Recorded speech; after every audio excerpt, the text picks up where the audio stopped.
Hello and welcome to the Road from Emmaus podcast. I'm Jason Lowe, joined by Andrew Chow, and we are two totally ordinary Catholic guys hoping to share our journeys. Like the disciples on the road to Emmaus, we've each encountered Christ in our lives. Join us as we talk about what comes next. A big part of what it means to be Christian is understanding that a lot of our faith is relationship-based. God seeks to be in relationship with us, to know us, to be with us. It's a wonderful blessing to be able to recognize that Jesus is our friend. Sometimes, though, we fall into the trap of only thinking of Jesus as a buddy. We forget that he's also a king, that God is our creator, and that as much as Jesus walks alongside us, there's still kind of an order to the relationship that we have with him. Today, Andrew and I try to unpack what it means that Christ is our King. Hope you enjoy, and we wish you a blessed start to your Advent. So I had a dream this morning, and so last night when we were doing our quick podcast prep, I sent you a message and I was like, hey, I think I'm going to try and open up our episode a little differently this time. I'll probably do a little kind of a testimony, and there's a bit of a purpose behind that. Yeah. And so I swear to you, this morning, I had a dream where we did a live podcast. So so we were up on a stage, microphones in front of us, maybe 50 people in front of us in the building. And I started on this testimony of mine, and people were just they just didn't like it. Throwing tomatoes. Well, basically they were interrupting, and they were yo, this story sucks. What's the point of you telling us this? So now I'm a little worried about how we're going to open this episode, and a little insecure about how things are going to go. Well, I mean, for what it's worth, even if they do throw tomatoes, it's not. You won't know. I just found it funny that you start off with say I had a dream. I'm like, man, we're reaching a new level of inspiration for our segues. Yeah. I think we need you to do that if that's going to be the case, because my inspirations are just flat and boring and unemotional. I'm so bad at anything on demand. It has to be in the moment, and it's just, anyways. All right, so let's hear this testimony. Yeah, let's make the stream a reality. Hopefully, minus the people not liking it. So I'm gonna try and do the opening of this episode a little bit differently, just because. Part of it is so that you can kind of get to know me or Andrew better. That's kind of what testimonies are. It's sharing your witness, it's sharing your faith, and how can you relate to God through this person's experiences and journey. So part of it is also just because it's relevant to what we want to talk about. So I want to talk about something that happened to me back in high school, I think, back in grade 12.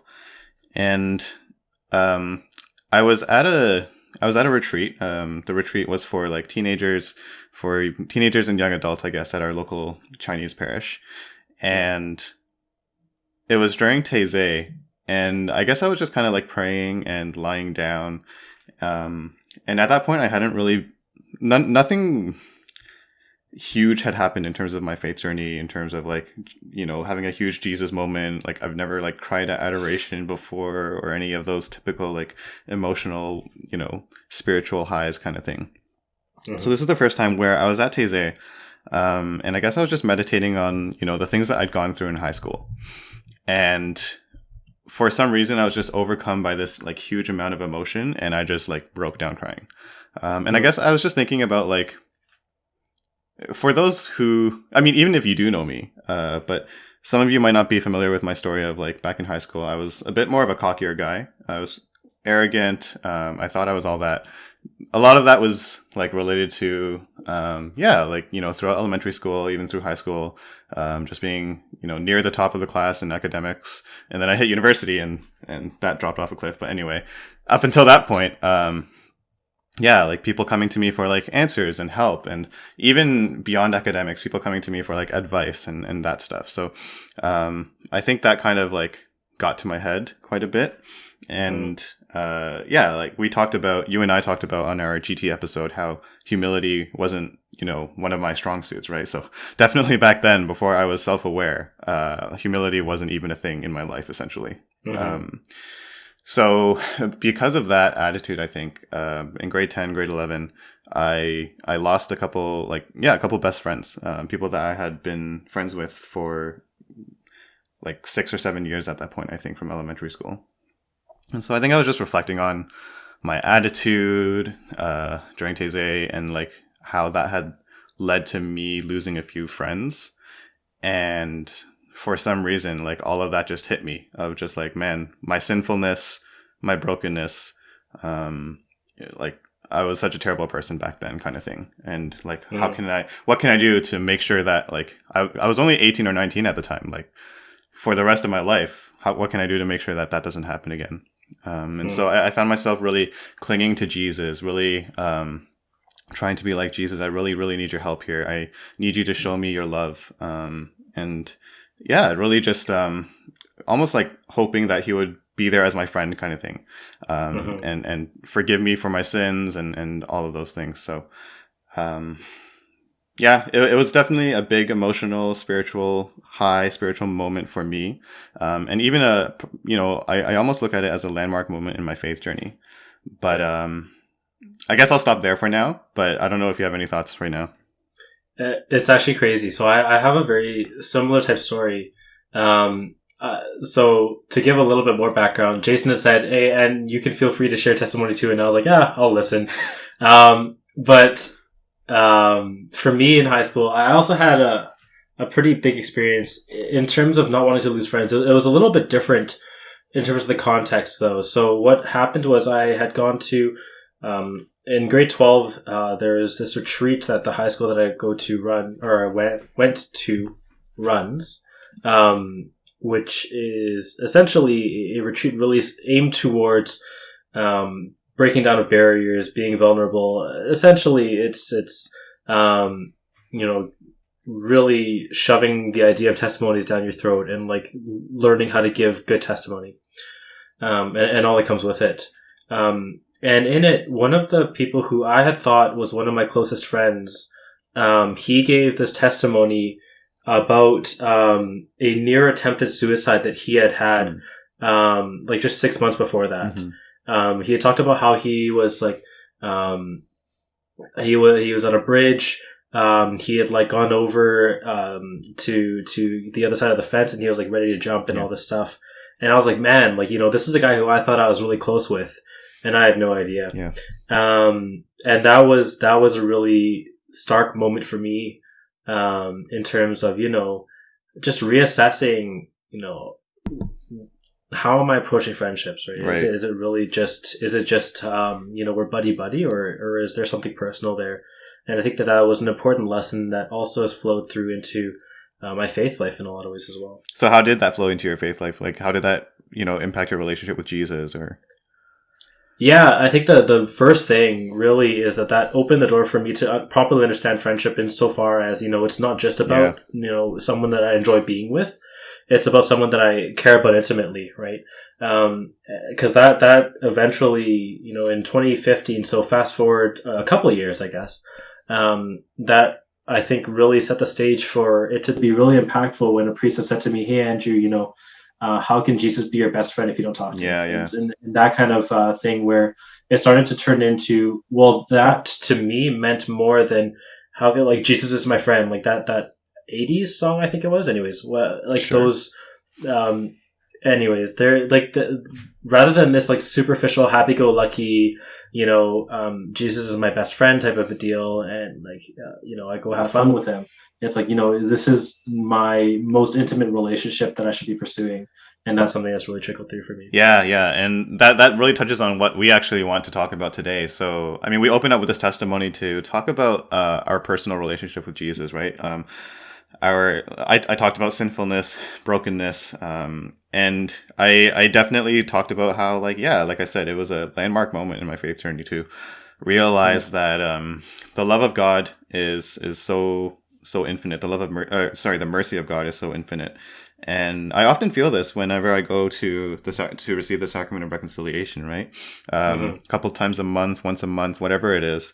Often going back and realizing that like I'm just doing the same thing over and over again, and I'm just like breaking my relationship with God, and like that leads me to like thinking about the mercy and the love that God has for us, and it's an important part of our faith, I think, because when we compare even the relationship that we have with our God versus, we've talked about this before, but like other faiths and their deities, there's a significantly more personal side of things, in terms of how our God goes out of his way to seek a relationship with us. And it makes it very personal. It makes it like, like God is our friend, right? That's a lot of the times we look at him that way.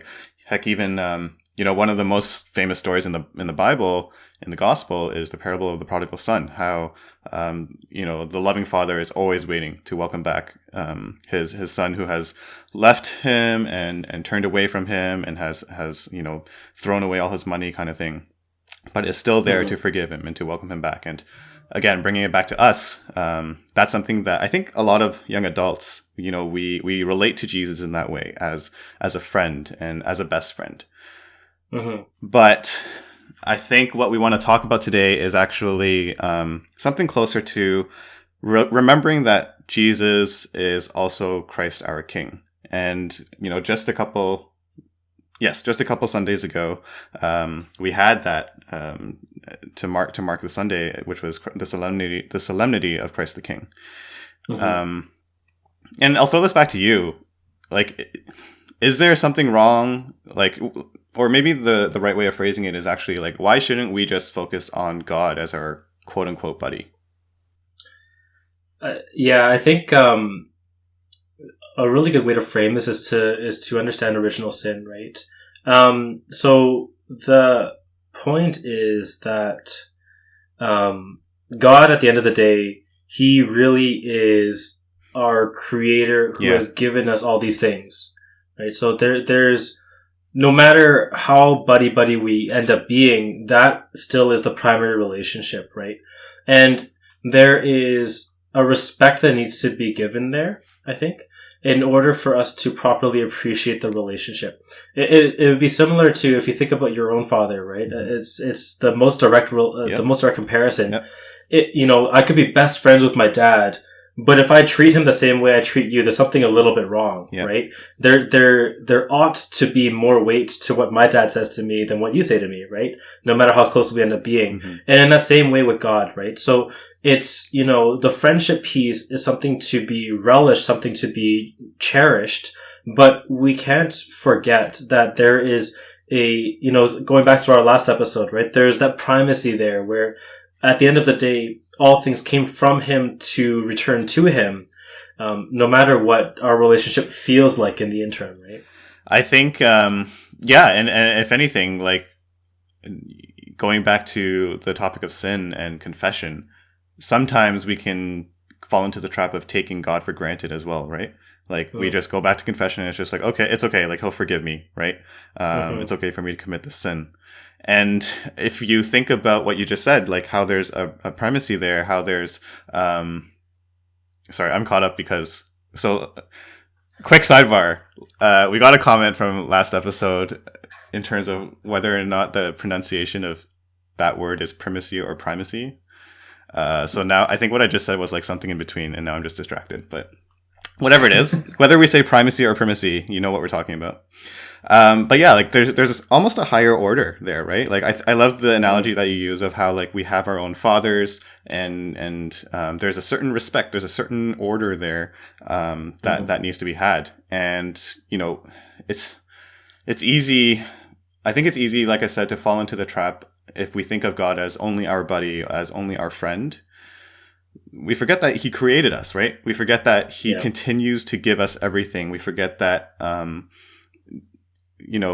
everything that we have, everything that we do is because of him. And then, if we really want to go down into a spiral, it's easier for us to do things like give ourselves credit and not realize that all of this comes from God. I think, so during the week of, from Christ the King to the first Sunday of Advent, the Office of Readings was basically just an exploration of the second letter of Peter. And then it was actually a really beautiful way to kind of paint this picture. So, in what's happening here, I think it's to the Romans. in this letter, essentially, Peter is talking to an early Christian community who's starting to lose their way a little bit.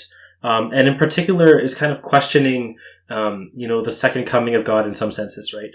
But, not to dive too far into that, one piece in particular here, which kind of comes into play, is right off the bat in this letter. He talks about how God, by his divine power, I'm reading, this is the second letter of Peter, chapter 1, verse 3, by his divine power on us all the things we need for life and for true devotion, through the knowledge of him who has called us by his own glory and goodness. Mm-hmm.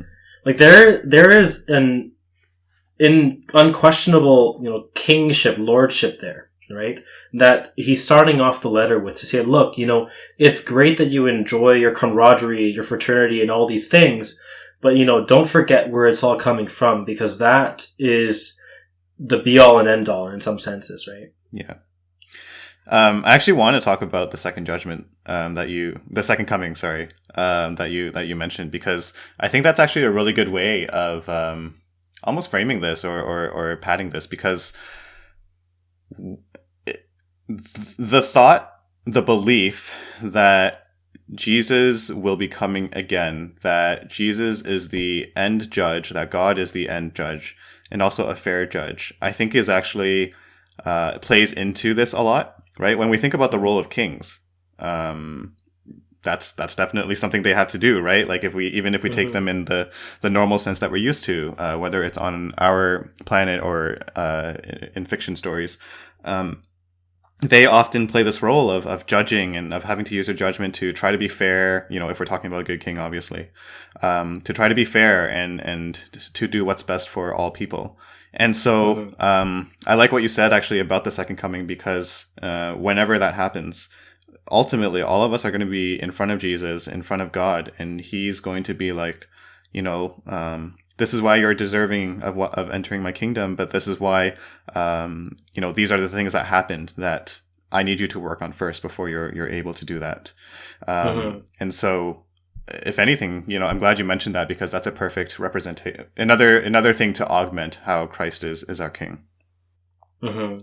Yeah, I think it's so important to keep that in the back of our minds, because was it 2 Sundays ago, like the Sunday before the Christ the King, I think it was, or maybe it was Christ the King, I can't remember anymore. But when the gospel was about staying awake, for you don't know the hour when the Lord is coming, it was recent. I think it was last week, even maybe first Sunday of Advent. Anyway, it could very well have been.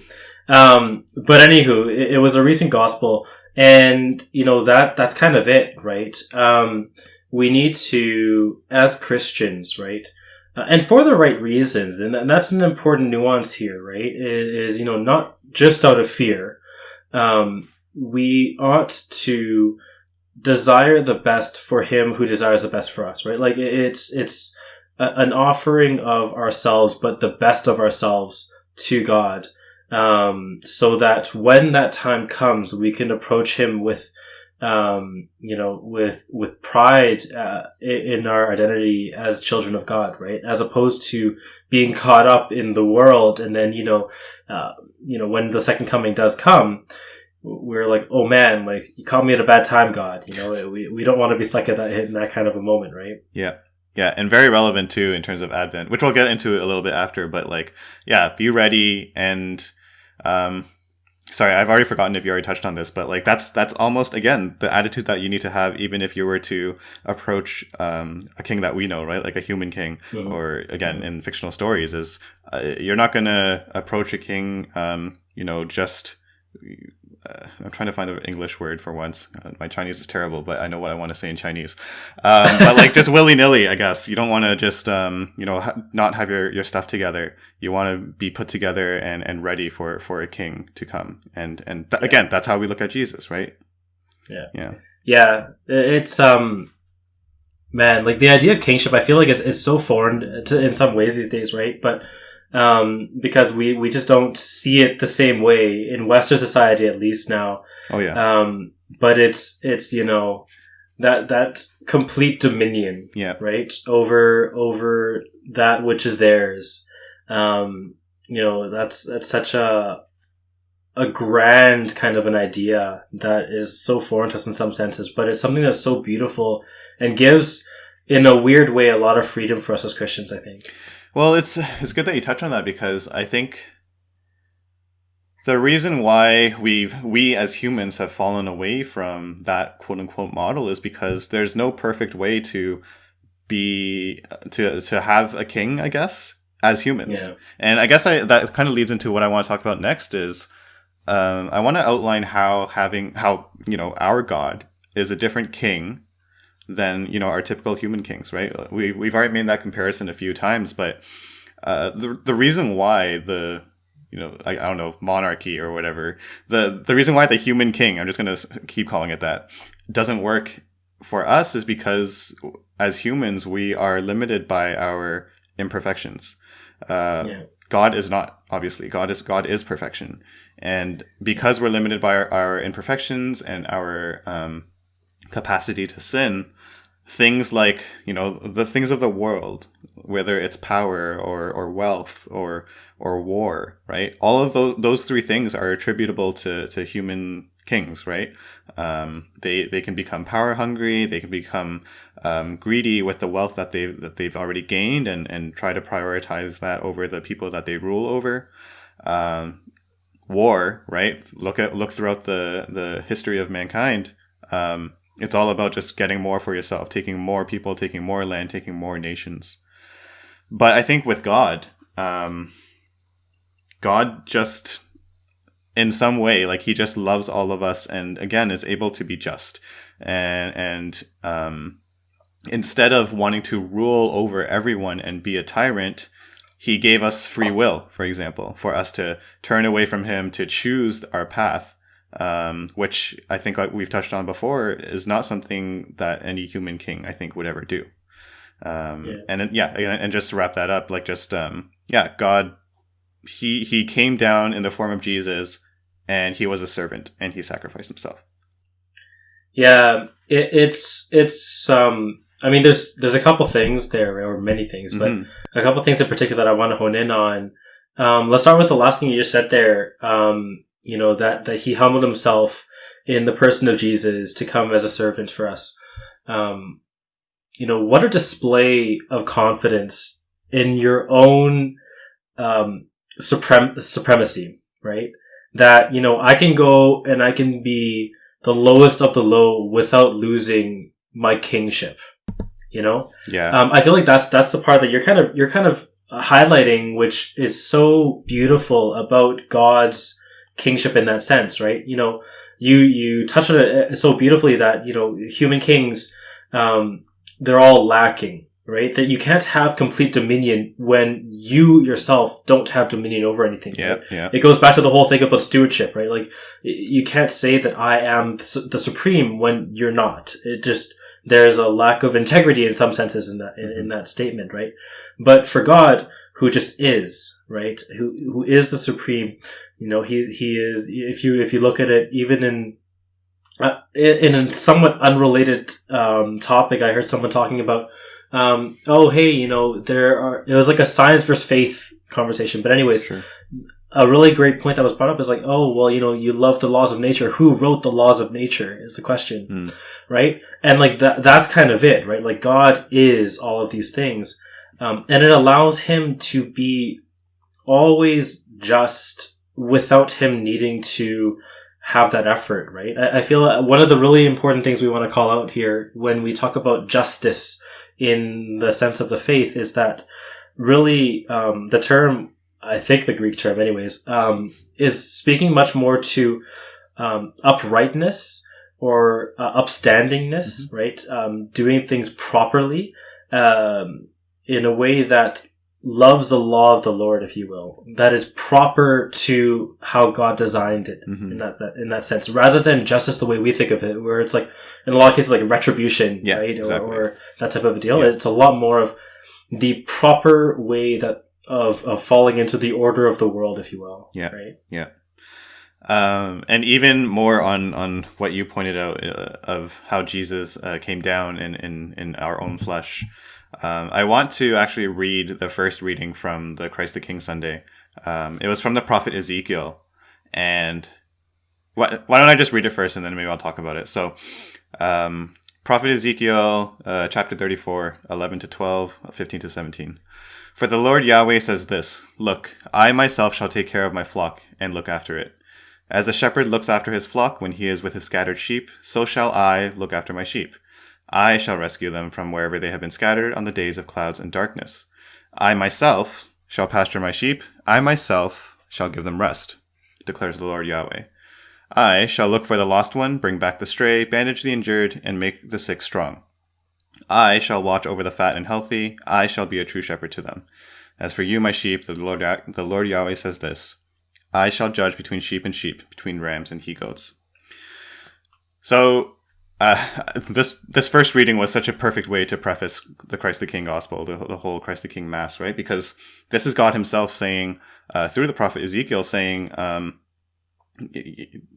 none of you attempts at human kings are going to be good enough. Like, I'm going to have to come down and I'm going to have to, pasture my sheep. I shall have to leave my own flock.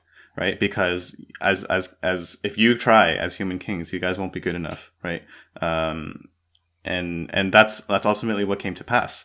Jesus had to come down. God had to come down in the form of Jesus and not just lead us, not just, show us that he is God through miracles and raising the dead. He had to sacrifice himself for us to truly believe, that this was God, that this was our true king, that, he is our redeemer.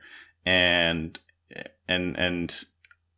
for a whole church to be born, right? So it's through that's the actions of a king, right? Not just hovering from above and watching over us and laughing as we screw ourselves over, right? He came down and died and sacrificed himself so that he could conquer death for all of us. So it's funny because what you said there, it's not just an interpretation of that reading to say that God is saying, look, you guys aren't going to have it figured out. Right before that was God saying through Ezekiel, look at how much you guys have messed up. Right? Oh, okay.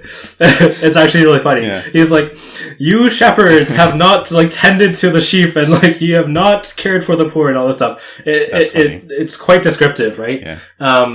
So that's not even just your interpretation. That's literally what he said. And it's direct prophecy of Jesus coming, right? We couldn't do a whole pod without mentioning him. So Bishop Aaron has a great homily. We were 20 minutes in. He gives a great homily kind of diving into that, right? He basically just unpacks the first reading, from that Christ the King Sunday. And that's essentially what he says. He's like, look, God recognized our flawed humanity, and then he prophesied, he prophesied through Ezekiel that he would come and kind of save us, right? So it's awesome because, as humanity, it's so easy to get caught up in our weakness, right? It's so easy to get caught up in all of that. But here's God saying, look, I get it, right? I know that you guys, don't have all the pieces, but I'm coming to fill in the gaps for you. I'm coming to raise you up, right? That's the beauty of, that's the whole point of Jesus coming, right? The reason why, we believe in the Eucharist and all of that, and we'll have an episode on that soon, I'm sure. Mm-hmm. And the reason why all the tradition is so important, I'm going off on a rant here, is that, it's the actual effect of Jesus raising up our humanity to a level that can actually meet God in heaven, right? Mm-hmm. Knowing that we are flawed and that we need to be brought up through actual sacrament, right? So just to really hammer home the point, I also want to just point out things that we already do really quick to show that God is king, and maybe we're not even realizing it. So think about whenever you enter the church, right? The the first thing the first thing you're supposed to do as a Catholic is to genuflect towards the tabernacle, right? You don't just genuflect towards your friend. Like, the next time I see you, Andrew, I'm sorry, I'm not going to genuflect towards you. But you do that towards Jesus, who is our King, right? You know, you might have seen at Good Friday services or Masses services, that priests will prostrate themselves at the foot of the cross, right? Again, you don't do that just like for a friend, right? Whenever during the Eucharistic rite, as the priest is, you know, going through consecration or saying the prayers for consecration, right? The bells are rung typically. Again, that signifies how God is our King, right? Because he deserves that glory, he deserves that praise, and even, you know, we won't hear it during Advent, but usually towards the beginning of Mass, we have a whole Gloria, exaltation of who God is as a King. So all of these things, like we're already aware. Obviously, we already know that we do these things, but I think sometimes we can fall into the trap of like just doing it out of reflex without realizing that this is what it actually is about. Or not knowing what we're doing, or that, right? Which is a big thing too, right? So take the time to actually learn about, you know, what's being said in the Gloria, even, right? And you know, why is it important? And I think like when you start to dive into the Gloria, you realize, you know, a lot of this kingship is kind of built into that, and then, you know, the questions are going to come, you know, like, why are we saying all these things? And, you know, for any of our listeners, we're not going to have the time to dive into that here. Like, you know, we definitely invite you guys to like, just get into the weeds of it. You know, where did the Gloria come from? Why are we saying these things? Why is it so important? Who knows? We might have a podcast on that at some point, but until then, just the Gloria. Yeah. We'll sing it for you guys. And I think, just practically speaking, the last thing here is just like, how can we participate in Jesus's kingship? So the first thing I'll say is something that you and I do, or we try to do. I'll ask the question to you and see if you get it. What's the first thing you do when you say a prayer? You specifically. The sign of the cross. Okay, sorry. After that, how do you typically open your prayers? Oh my goodness. I say good and gracious God, or Yeah, and then after that, okay, I guess you didn't get what I was trying to get at, but it's okay. We have no chemistry on this podcast. No, but it's okay, because what we typically do is like we praise our God, we laud our God, right, and thank him for the things that he's given us. And I think you know, even as recently as a few years ago, I was praying in a sense where I just jumped straight to what I wanted to ask from God. But if we just take 10 seconds to recognize that, hey, God is almighty, God is our giver, and we thank him for that, and we glorify him for that, that already helps us to participate in Jesus' kingship. Yeah. It's all of it, right? It's realizing that a lot of the time we don't even need to do anything special, because, you know, God came down into our lives as well. You know, however we pray and whatever we do, at the end of the day, it's in some way a participation in God's glory.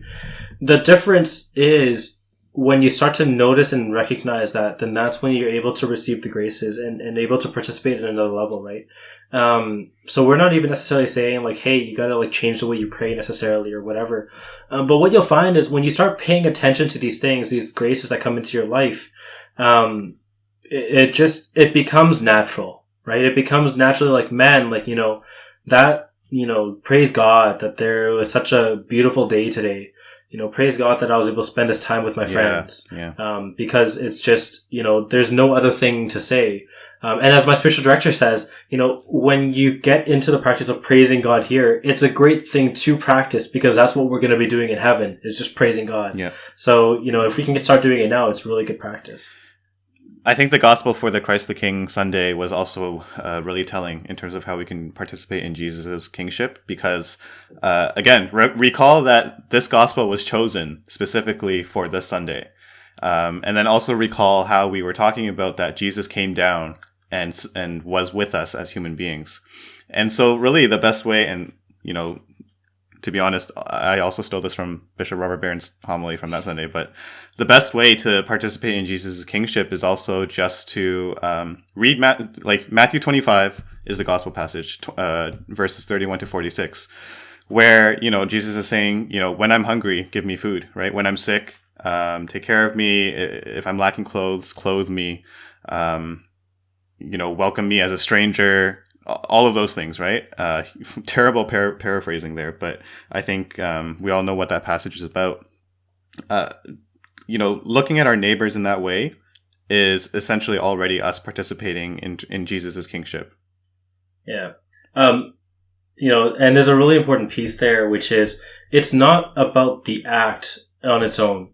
It's about recognizing the person of Jesus in other people when we do these acts of charity, right? Mm-hmm. You know, this is something that I've been wrestling with recently, and I'd been kind of reflecting on. And I was like, man, like, what more can I do in acts of charity? And I was like, oh, like, you know, one of the ideas that came to mind was like, I could buy a box of granola bars and like give it to homeless people when I walk around, right? Because, you know, there are a fair number of homeless people around where I live. Mm-hmm. And, you know, my spiritual director, he challenged me because he was saying like, look, it's not like you're going to walk around and like just dangle food in front of them and be like, here you go, right?